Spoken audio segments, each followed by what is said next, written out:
This is James Taylor, and you're listening to The Creative Life. The Creative Life podcast is a show created for you, the creative. If you're looking for inspiration, motivation, and advice while at home, at work, or on your daily commute, then this show is for you. Each episode brings you a successful creative, whether that's a musician, writer, artist, designer, performer, educator, or creative entrepreneur. They share their journey, their successes, their failures, their creative process, their insights, and much, much more.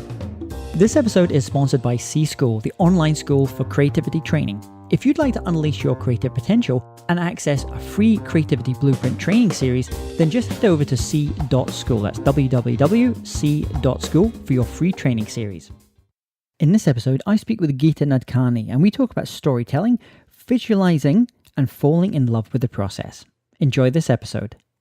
Welcome, and it's James Taylor here, and I'm delighted to be joined by Geeta Nadkarni. Geeta got her first paid and international writing gig at age 12, and in the more than 2 decades since, she's worked for the CBC, CNN, Reader's Digest, Asia Pacific Broadcasting, and more, producing print, TV, radio, and new media. She currently contributes to Inc., Entrepreneur, and Huffington Post. And Geeta was voted Best TV Personality by the readers of the Montreal Mirror and has been featured in the Montreal Book of Everything. She's the founder of Baby Got Booked, an online course designed to help visionary entrepreneurs use uncommon PR strategies to create exponential growth in their companies. Her students have grown 6- and 7-figure businesses, often in their first 12 to 18 months, by learning how to get in front of millions of their ideal prospects and then leverage that media exposure for fun and profit. And it's my great pleasure to have Geeta join us today. So welcome, Geeta. Hi, James. Thank you so much for having me. So share with everyone what's going on in your world just now. Well, I'm at the cusp of something bigger than I've ever attempted before. Because you see, when I launched Baby Got Booked, I thought I had the answer to sort of happily ever after. And I don't know if our listeners can identify with that, but you know, when I listen to the Richard Bransons of the world and the Oprah Winfreys of the world talk about purpose, like capital P purpose, I've always known that I was going to be a story. I've always known that I was born to be a storyteller. I've been doing it, like you said, since I was 12. I've been doing it actually much earlier than that, since I was 3, but for money since I was 12. But I didn't understand what that capital P purpose was until it found me literally a couple of months ago. And now I'm poised at the cusp of this huge, insane new chapter of my life where I'm looking to launch a brand new company that looks like an apparel company, but really is a company that sells magic. Okay, so I'm going to stop you there because you've done what any great PR person or person that understands media does. You have us all sitting on the edge of our seats now because we all want to know about this thing because you've got us all, you're hooked in. You've got us with the hook there. But before you tell us all about this new thing that you're creating, you're going to be launching into the world, you mentioned this idea of storytelling. Where did you first sense that storytelling was a thing for you, that gave you great pleasure, and you had a sense of flow by telling stories in different ways? That's a really great question. I know that that stories have always been sort of a way for me to connect to people. And it's interesting because I don't know what my parents' experience of me was, but I have a 5-year-old. And since I swear, like 11, maybe 10 or 11 months, he started talking when he was 7 months. He said his first word when he was 7 months. It was cat. And by 11 months, he was talking in broken sentences. And by 15 months, he was talking in full sentences. And he has this way of sort of always, he would say over and over, he would say again. And every time I told him a story about anything, and everything was a story to him. So I could tell him a story about how the cat walked into the room and then did something silly. And then he would be like, tell me again. And I feel like he understood at some instinctual level that for him, language acquisition and this concept of, you know, how words and concepts fit together was really an experiment in repetition and sort of like hearing something over and over and seeing feeling the way the different parts flowed together. And I think I've always done that. My earliest memories include this. But I got a really huge helping hand from my dad, who is also a storyteller. And you're going to love the story because in North America where I now live, I grew up in Mumbai, but in North America where I now live, everybody sort of tucks their kids into the kids' bed and then, tucks them in and reads them a story. And then usually the parent feels more sleepy than the kid. And You pet them until they fall asleep and then you leave. In my house, when I was growing up, the way it worked was that I have two younger sisters. So the three sisters would tuck my dad into his bed and then seriously, no, it gets much better. Because my dad was a professional badminton player. So he was playing at a very elite level. And so he would basically get his daily physio because he would make up stories. So this is not a story that we could get in any book. This was serial stories that he would leave us with a cliffhanger each night and be like, oh my God, we need to come back for more. And then the only way we could get more is if one sister, so there were two sisters that massaged each of his feet, and then the third sister massaged his back. So he would get literally like a 6-hand full body massage while he told his stories. And usually the story would end when he'd come up with some kind of cliffhanger, and then he would be like, I'm too sleepy, get out. And then my mother would basically kick us out of their room, and then we would go back and we had 5 minutes to debrief the day's story before it was lights out and I'm going to send you to boarding school in the morning if you don't shut up and go to sleep, So I didn't realize that storytelling wasn't just how it is. Until I was much older and found out that this is not how it goes down in other people's houses. No, I mean, because and you work with a lot of great entrepreneurs, but who really struggle. Like obviously, storytelling comes very naturally to you. It came to your family as well.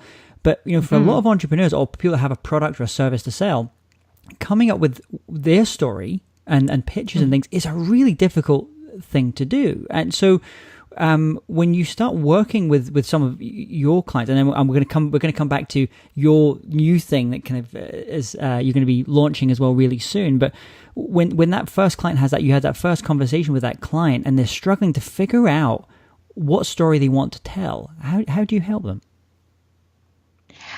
I have a gift for asking really great questions. And I get this again goes back to the fact that I've been trained to ask questions since I was basically 12 years old.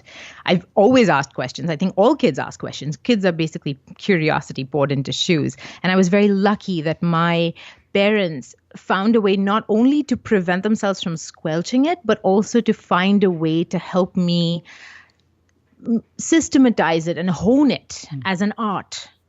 And so what I love to do, and I just want to say, finding your brand story or finding your product story and anything related to business storytelling is extra fraught. It's different from personal storytelling, even for me, even for somebody for whom storytelling comes relatively naturally. It's different because there's a lot of added emotional stuff that goes on, right?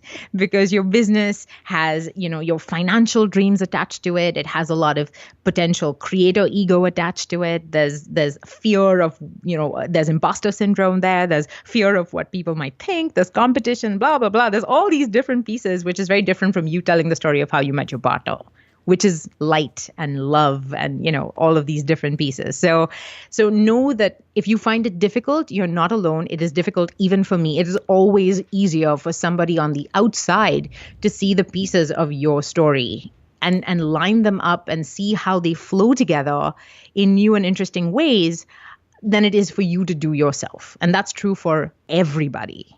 Because it's always different when you see your own story and your own product story through other people's eyes. And so what we did, having realized this, I realized this probably about a year after I launched Baby Got Booked, because I realized that people really struggle with this. And I thought, well, what did I do that made this easier for me? And what do I do for people that makes this easier for them?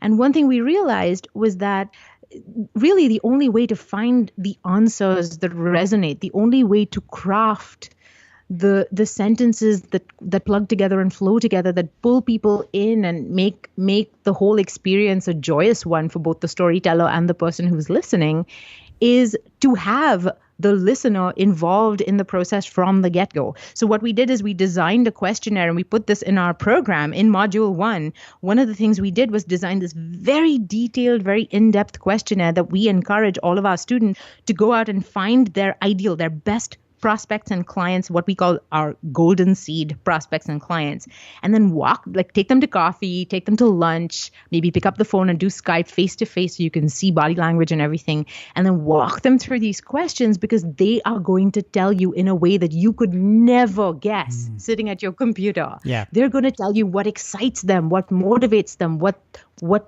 draws them to you, what you don't do right, because you need to know those things too, and know not to focus on them, and know to pull your business away from those areas of weaknesses. Where does your niche lie? Where have your competitors dropped the ball, where you can get in there and design something that's beautiful and exciting for people?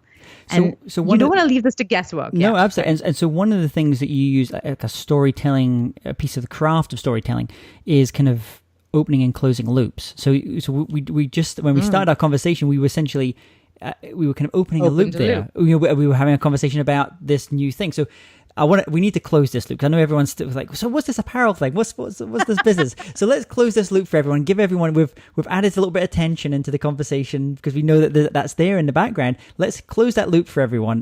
What was this idea, and how can you see that developing in the world?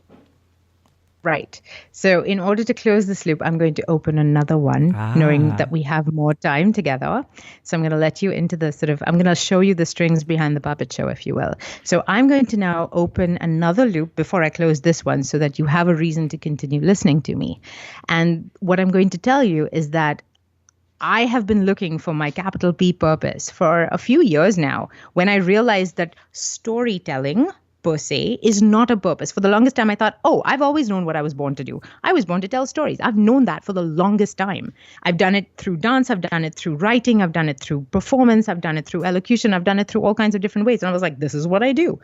But that's not purpose. And I didn't understand that until about probably 3 years ago, or maybe even 4 years ago. Once I became a mother, I realized that there's this whole bigger piece to the universe that I didn't see before, for whatever reason. And you don't have to become a parent to know this. It just happened that I had to become a parent to know this. And I started this practice that I call visualizing. And I'm not going to tell you what that is, because that's the loop that I just opened. So visualizing, which is spelled Hysualizing. So it's kind of like visualizing, but with your entire body. Because when you think about it, your head, if you're using just your visual, your intellectual ability and seeing something, think about how big your head is compared to the rest of your body. It's a little bit like lifting with your arms when you could lift with your butt and your legs. Do you see what I'm saying? Yeah. It's just more strenuous for no reason, and you leave a lot of your power on the table.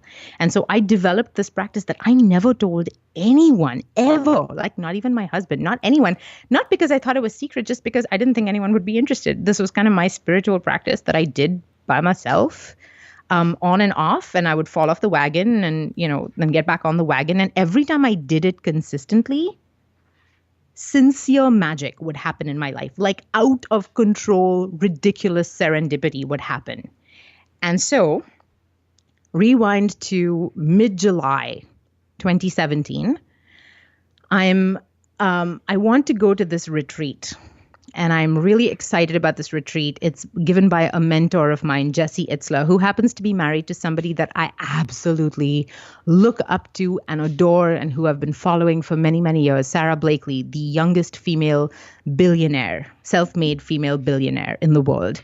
But the reason I look up to her is just because of what a freaking amazing human being she is. There are lots of billionaires out there that I do not aspire to emulate at all. But Sarah is magic.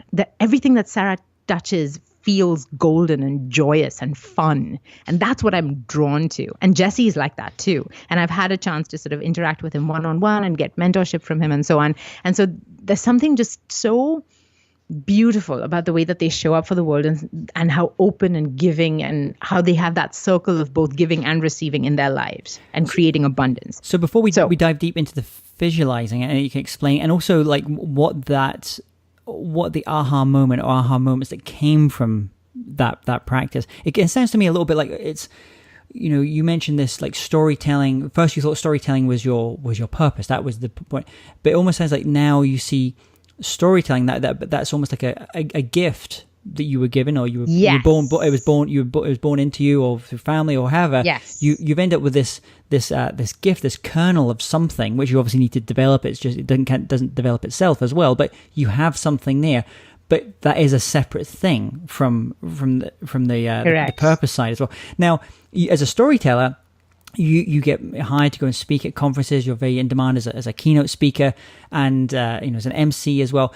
I'm guessing it hasn't always been plain sailing. You haven't gone from 0 to 100 straight away. Were there any moments in your development as a storyteller, whether it's on stage or otherwise, that you just kind of just didn't quite get it right, and it was something that you needed to take a lesson from and go, okay, I made a mistake there. I need to fix this one. There are probably multiple moments, honestly. One particularly egregious one comes to mind where I had been hired to be an MC at it was a South Asian festival. It was a diversity festival, particularly celebrating Asia and the South and Southeast Asia, which is where I'm from, of course, originally. And so they were like, awesome. I was a media celebrity because I was on television and blah, blah, blah at the time. And so they were quite excited and they were like, yes, please come and MC. And I remember at some point I did this little sort of, I guess you could call it was meant to be a stand-up set. I didn't really think of myself as a comedian, but it was a story that I had often told at cocktail parties and in my circle, I guess. And it had gotten me a lot of positive attention and it would always get a laugh. And so I told it. And what it is, and I don't mean to keep you in the dark, but what it is basically this idea that, Indian men can be very sort of both pushy and clueless. And it was very, very much painting an entire subpopulation with a black brush here and sharing my experience of how, Indian men can be very, very, they come on to you very strong and they just don't take no for an answer. And it's like, no matter how hard you signal that you're not interested, they just don't care and they just keep going. And it's kind of like a joyful ignorance until they get what they want, which if you've ever watched Bollywood movies, it's actually enculturated. No joke. So it's a bit like when you think of the British man as the very, stiff upper lip, doesn't want to show their emotions, doesn't want to kind of say the thing. It's like the opposite of that. It's the opposite of that. It's like, you can say no 7 ways to Sunday and they will be like, right, so you still want to marry me, right? And I'm like, no, just no.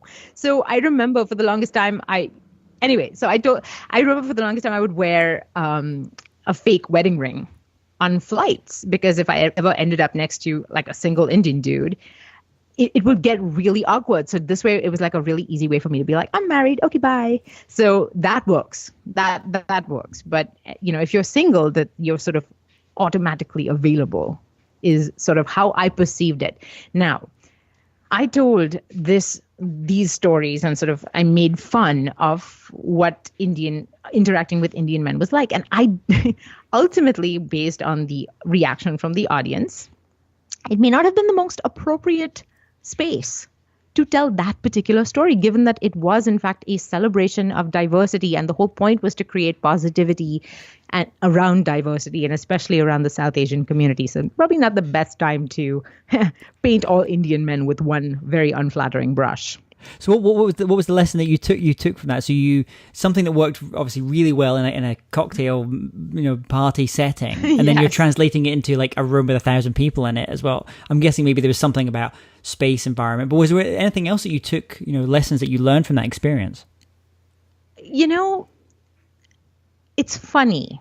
It's funny that you ask me that because there is obviously the whole like, I could have beaten myself up over it, and I didn't.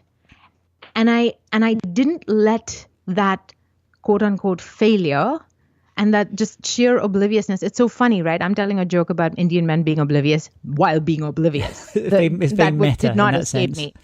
Yeah, very. It was just like the universe has a very funny sense of humor. So I saw that and I was like, hey, that's kind of funny.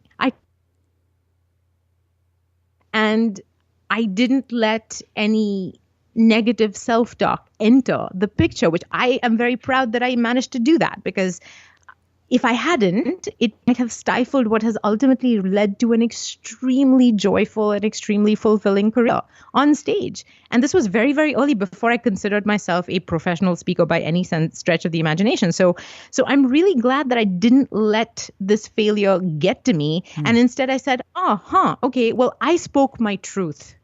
My truth was not well received necessarily by that room. Yeah. Nobody heckled me. Nobody threw anything or anything like that. But I could just tell from the energy of the room. I'm sensitive to that. I could tell from the energy of the room that I had stepped on a hot potato. And so after, a guy came up to me and he actually said, I'm sorry on behalf of all Indian men. I'm sorry that has been your experience of us. And I was like, thank you for that. I appreciate that. And I realized that I had outgrown that story. In that moment, I realized that story no longer served me. And if I kept telling myself that story, then I would continue to experience an entire subpopulation in that way. And you know what? I've never, ever had that experience again. So that's kind of like the stories that you tell, you partly, is the stories that you tell other people to the outside world, where it's personal or business stories. But then you're kind of now coming to the stories that you tell yourself about yourself.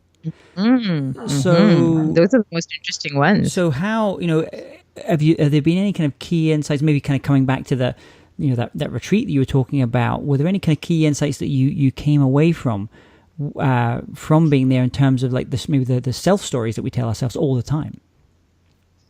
Well, when I was putting together the talk on visualizing, I realized that I was going to get up on stage in front of two people that I desperately admire and desperately wanted to impress, and then 50 other very, very, very successful high-level entrepreneurs.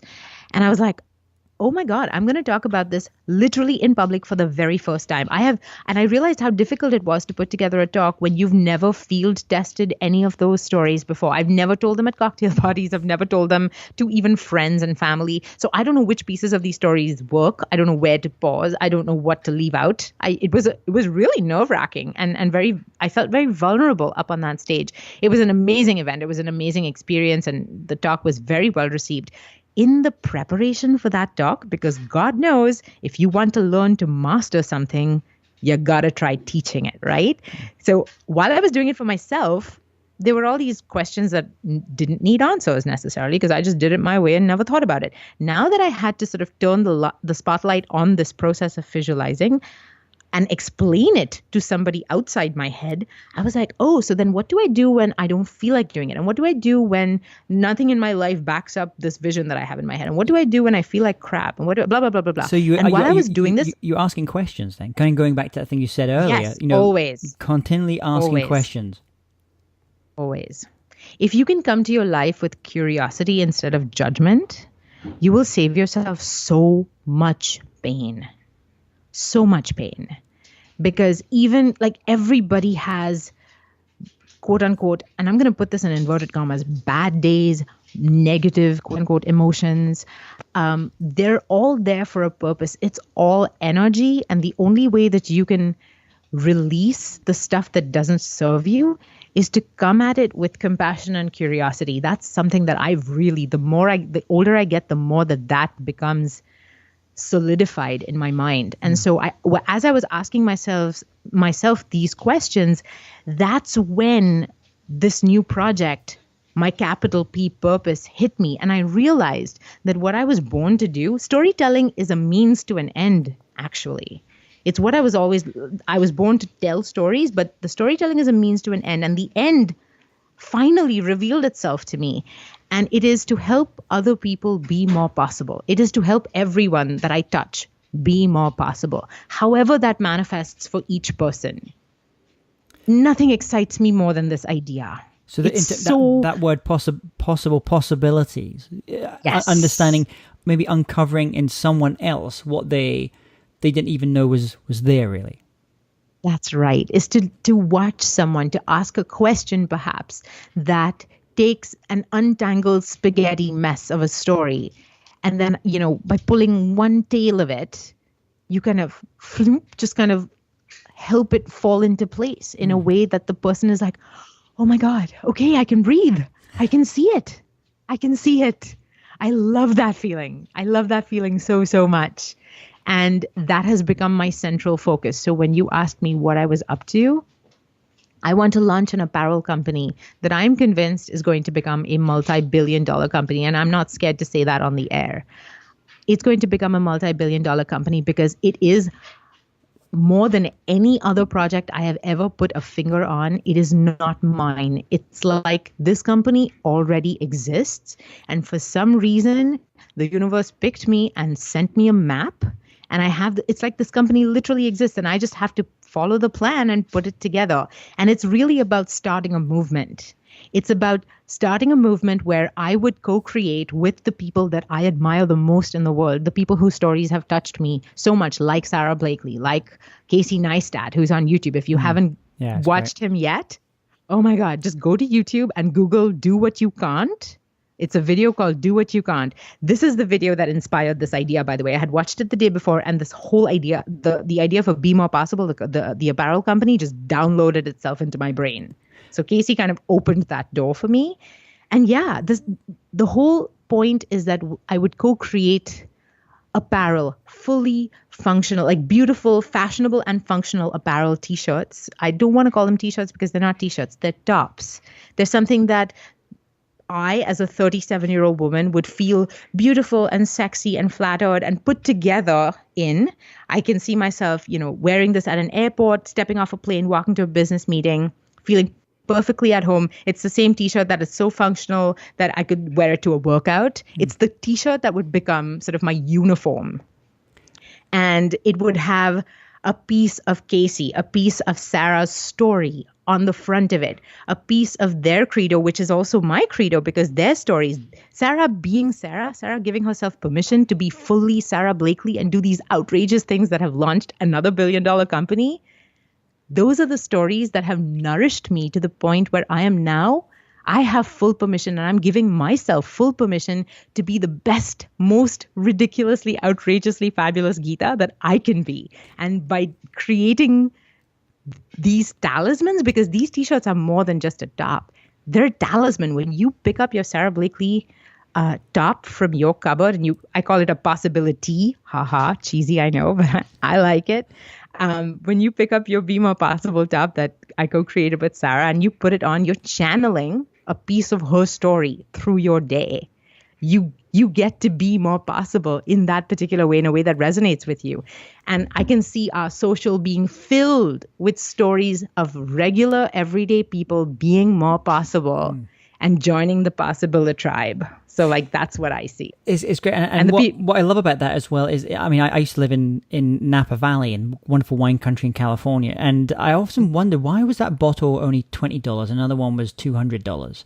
And as I kind of deemed it was the stories. Is frankly, at the high end, they're both great wines. I don't have a palate that can tell me the difference really between a $20 wine and a $200 wine. But you gravitate to this one because this has a story that resonates with you, how you see yourself, how you want an aspirational part of yourself that you want to see in the world. So I'm guessing in order to kind of make this happen, to create $1 billion company, you have had to maybe change a key story or key stories that have been going around in your head in order to create a better story for yourself that's going to be more supportive of what you're going to try and do next in your career. Yes. And I think you were asking what's the difference between a $20 wine and a $200 bottle of wine. It's how it makes you feel. That's it. It's how it makes you feel. And so my goal is now to create things, ideas, whether that's IP, whether that's intellectual property, or that's physical objects that help people feel more joyous, more abundant, more available, more plugged in, more excited, more possible. So that's what I see. And in terms of the stories that I've had to recreate, well, one thing, and I've learned this from Wayne Dyer. He has been such a huge influence in my life as well. I've never met him, and I just read his books, so I listen to them on audiobooks. And he has one thing he talks about is how he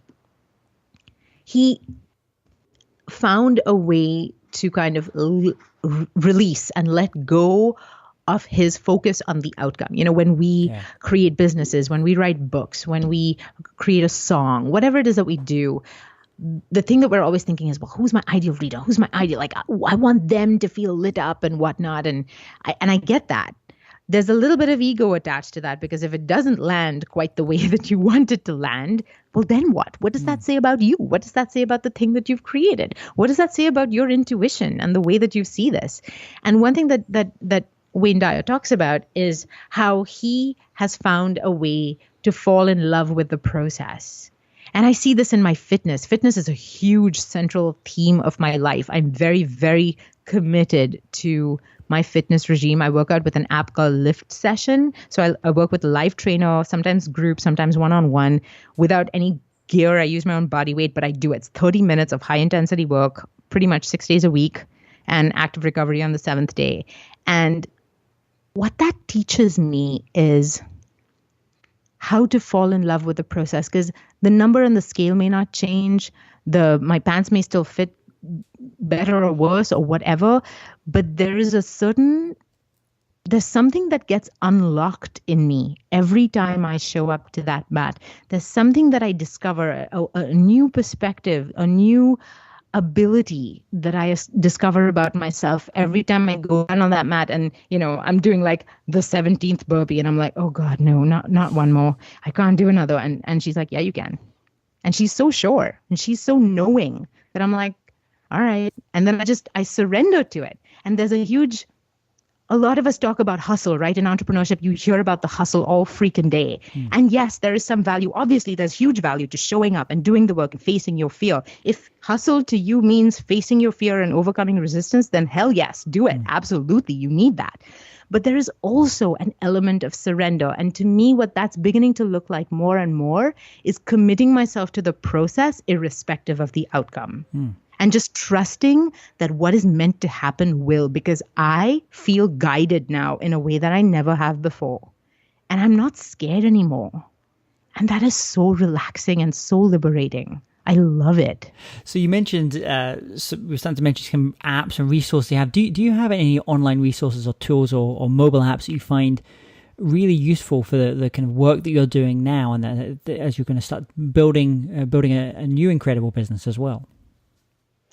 Well, one thing, Lift Session for sure is probably my number one, because it allows you to work with a live trainer. And the reason for that is because it's much harder to quit if, it's very different if you're the only person who's accountable. You go to the gym or you want to do a DVD, all of which I have done in the past, where it's like, oh, I feel like crap. The baby woke up 17 times last night and I just really don't feel like showing up today. But I know that someone's waiting for me on the other end and I've signed up and they know my name. That really, I cannot back down from that. You have an accountability partner there.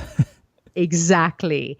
And then what I love about this also is that they are able to, it's that surrender piece, right? I don't have to design it, which means it's the one thing in my life that I don't have to control, which is so beautiful for me, because I'm a parent of small children, which means I'm constantly holding space. I'm weathering other people's emotional outbursts. I'm controlling their nutrition. I'm controlling their sleep time. I'm controlling their play, and I'm controlling blah, blah, blah, blah, blah in a way that doesn't always feel like I'm in control. There's a business to control. There are all these decisions to make. Whereas with Lyft, I have one decision to make. What time? And do I show up? And the do I show up is a yes. It's my default is a yes. So it's what time, basically. And then I show up on my mat and I commit myself to doing whatever the heck is asked of me. That's all. And I don't have to worry about what pieces flow together or what, and what I like about that is it also constantly challenges me to grow. They come up with movements that I would never have conceived of by myself. I'm not allowed to get comfortable only doing the workouts that I know I'm good at, which I used to do all the time because everybody likes to feel competent. Every single workout, I'm always brought to the point of full incompetence. And I've learned it's so important. It's such an important part of your mindset, is to not fear that, is to go all the way to the point where you suck. It's so important to do that, because you're like, all right. And then, 3 days later, you suck a little less. It's kind of good. So you mentioned Wayne Dyer as well. If you could recommend just one book to our listeners, and maybe one record, one album to our listeners, what would they be? Tough one. All right, that's a really hard one. In terms of apps, Audible is life-saving for me because as a business owner, mother of small children, I have almost no time to ever sit down physically to read the book because the second my butt touches any kind of flat surface, everybody needs me immediately. So I'm able to go for long walks or clean the house or cook and stuff while listening to books or lie in bed and listen to books. So Audible has been great. I think for Wayne Dyer, can I narrow it to a choice of two? Yes, go for it. All right. I'm feeling very generous today. So, because the previous guest I had on, funny enough, also mentioned Wayne Dyer as well. So I thought we're in a Wayne Dyer festival just now. I guess. See, there is something. I will say this, and this is something I learned through visualizing. The universe has a very interesting way of sending you messages. So if you notice the same thing coming up over and over. I call them echoes. Some people call them winks from the universe. It's like you'll hear the same. So if listeners of, The Creative Life are listening and they're like, hey, why is everybody talking about Wayne Dyer? That's a sign, people. It's called. There's a reason. There's actually a good friend of mine, Philip Perry, Philip Merry, has just done a PhD on this subject. It's called synchronicity, and there's a whole science and everything behind it as well. But you're absolutely right. When those moments happen, it's very important you pay attention. Agreed. So same people, same names, same books, whatever it is, look for those patterns. So the first book that I would say that I highly recommend is called Wishes Fulfilled, and the subtitle to that is Mastering the Art of Manifesting. It's an excellent book. And then probably one of my absolute favorite books that is just mind-blowing is I Can See Clearly Now. And what's beautiful about this book is that it's his memoir. And man, you want to feel like a complete underachiever? Read Wayne Dyer's memoir, right? Because he has this beautiful way of taking on the most outrageous, audacious goals in a way that feels almost effortless, because it's that feeling that he's managed to create in me, which is I feel led, I feel guided, I don't feel pressure to figure it all out and control all the pieces of it anymore. I really don't feel that anymore. And man, that has freed up so much energy for me to actually do the thing that I love with. Do you know what I mean? Absolutely. So the reason I want to say I Can See Clearly Now is so magical is because you have Wayne Dyer narrating anecdotes from various phases in his life, from the time he was an itty bitty little baby to, well into his 70s. And then he has a little sort of look back, and he'll tell you the story. And then he'll look back from his perch as a 70-year-old sort of a spiritual master, even looking back to say, I see why that happened to me. And here's what I've learned. And in hindsight, this is what I got out of that experience. It is mind-blowing. Awesome. And we're going to put these two, if people go to jamestaylor.me and just look for Geeta, then you're going to find the links for all of these. We'll put all these links up as well. What about the record? What would the album or the record be? Is there one that you find really useful, maybe when you're working, or when you just want to kind of clear your mind, or just maybe when you want to just kind of get pumped up before maybe you go on stage and speak? That is too funny. My husband is probably like, he's laughing. I can hear him laughing in the other room right now because he is horrified by my musical taste. I'm one of those people who's a complete plebeian in the music department. I'm stuck in the 90s. The 80s and the 90s were my era, and I haven't really evolved since then. And so my favorite band is a band that probably no one's ever heard of.